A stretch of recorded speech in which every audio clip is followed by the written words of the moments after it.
Welcome to Now and Forever, a series of 10-minute reflections on good news spirituality, sponsored by the Charles and Catherine Free Family Foundation, headquartered in Bethlehem, PA, and brought to you from Our Lady of the Sacred Heart Parish here in Watertown, New York. With me is Vicki Phillips, I'm a choir member, and Father Free. We already talked a bit about Christmas, but now we're going to move back into evangelization.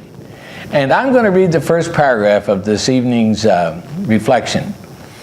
And it's really now we start putting things together. Here we go. After reflecting on evangelization in bits and pieces and from various angles, there comes a time when we can begin to combine the content and perspectives into a working knowledge of the task at hand. For example, we can begin to see the similarities between a person's spirituality and the makeup of a culture. Just as one's spirituality represents the why in what a person does, so a culture sets up the why behind the conduct of a group. If an individual has no identifiable purpose in life, that person will drift with the tide. If a group, be it a family, a parish, or a nation, has no common vision, values, and fundamental truths, it will be a house divided, incapable of concerted action. And paragraph 1, and that kind of says the whole deal. Like we have an educational system that lacks a value base. So if you don't have a value base, how can you have common values and common concerns and common things else? So it's a house divided, or a house that's incapable of a concerted action. Pat, you want to do that next week? Well, you have any comment on that first thing? No, is that the way it is, isn't it? Pretty much. Okay. We can also begin to see two fundamental truths about culture. It is created by plurality, not by individuals on their own. And second, it needs a place to happen. That is a social structure designed to support meaningful and interactive relationships. And that's a mouthful. You see that, Vicki? Like if you work in your office, you know, where you work in your office, you actually have some kind of a culture there. Whatever kind of culture it is, you laugh, but see, scary, isn't it, Vicki? It's supposed to be. The culture is supposed to support meaningful and interactive relationships. So if you don't have some common goal and some common values, guess what? You can't have. And that's a big problem. That's where society is today, that it comes to the point where, I wonder how kids can learn anything, grow up with any kind of sense of purpose or identity or who they are, why they are, and it's just, and I think they're almost, they're like the music and all that. This music is what they call, I remember hearing on the radio one time where they said this hard rock, it dissipates your psychic center. It dissipates your sense of identity. Bam, bam, bam, bam, and then you're subject to manipulation. And you become addicted. It's addictive. And at first I didn't believe this. So I was at the time I was in Illinois. And so I thought, I'm going to test this out. You know, when I drive, I had to do a lot of driving. I'd punch through and get some song I thought was detestable, and there was one was on there was, I'm a man eater, you know. And I thought, man, this is about the worst song I ever heard. So I listened to it. Guess what? I turned around, kick it on again, you know. I heard that thing about 3-4 times, and I started getting hooked on that doggone song. I thought, man, there's something true about this. But I think kids, their psychic center is so dissipated that, you have to have calm and quiet and stuff, to really reflect on life. But the way it's going now, it's hard to come by. Oh, you can't have it, Father. You're not allowed to have, it's called downtime. You're not allowed to have it anymore because, you got to be going to basketball practice, football practice, lacrosse practice 7 days a week. You got to, at no time do you function as that family sitting at the house, having dinner, laughing, telling stories, getting in trouble, explaining why you're in trouble. You're missing that whole family get together. That's like the greatest time in your life. Of course. When you were a kid growing up, wasn't Sunday dinner like the greatest time of the whole week? Yeah, it was. I mean, your father put a few words on you, and you see the banner between your siblings and your parents, and your grandparents come over. Yeah.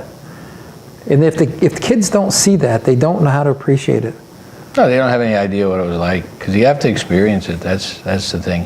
Vicki, since you have a cold, I'm going to do your reading, all right? Okay, all right. It says here, applying these truths to the church, that what we just said, that it's not created, it's created by plurality, needs a place to happen. Applying these truths to the church, we can see the importance of having a common sense of purpose and a readiness to live out that purpose in shared and meaningful ways. To illustrate, imagine a parish whose members go to church on Sunday, but whose worship doesn't form them into a faith community, one filled with hope, with love of God, and love for our neighbors. Such a parish cannot influence the cultural environment within which it is found. The words of Father Alfred Delp, a Jesuit priest who was murdered in a Nazi prison just prior to the end of World War II, I think it was February 9th, 1945. These words would apply. Here's what he said: in spite of all right reason and orthodox belief, the churches are coming to a dead end, irrelevant, incapable of bringing God and gospel truths into human affairs. So what it was saying is, if the church doesn't really develop this subculture, a culture that says this is a parish and who we are and why we are, it is not going to have any influence on the society around it, because Absolutely. That's how you create that culture, by living it, living out that sense of purpose that you have. So that's a tough thing. Pat, you want to do that next? I think there's one more paragraph here. The same will be true of our imaginary parish. We might guess that social justice wasn't very high on the parish's agenda and that charity was a lost cause. Yet the real problem lies in the fact that their worship at best was lip service and not attuned to the purpose for which the church exists, namely evangelization. Our worship must first evangelize us, not only as individuals but as faith community. Then we'll be more likely to shape our culture than to be shaped by it. I could have written that paragraph. Yeah, right. Very good. I know you did, but I could have written. No, somebody did. But I'll tell you what, though. That's a good paragraph. Your parish is just one more spoke in your family. Okay. Yeah. Okay. It's got to be the parish can't. You just can't go to church on Sunday and say, well, hey, I did my duty. Okay. No. There's everything that takes place tomorrow. Here at Sacred Heart, we have a luncheon for the senior citizens. Oh, yeah, right. Every Wednesday, 10 months a You're at year. work, you won't be able to be there. Okay, she's not old enough for Not this. old enough. She's not old enough. Well, I'll say. Working or not working, she's not even close. But that's part of community. That's part of your parish family life. It's essential. And just when you walk out of church after Mass on Sunday, you talk to people that you wouldn't normally see in the community, that you only see at church, that have become part of your family at church. So you're constantly, meeting new people there and starting relationships. Yeah. And I think, coffee and donuts afterwards, the breakfasts, the different dinners, the decorating the church. Yeah. This Sunday, big deal. Oh, boy, it's a big deal. Don't get in the way of my sister. Don't get in the way of Mary Margaret. I'm telling you right now. And Alicia, Oh, man. That's. Okay, I think that's, the essence of this is what we're putting things together now is that evangelization actually is what Paul VI said, the way you bring Christian values into your culture. But you have to have a culture that already embraces and lives out those Christian values, and from then on that's what the church exists to do. Thanks for being with us. We hope to see you again soon. Take care and God bless.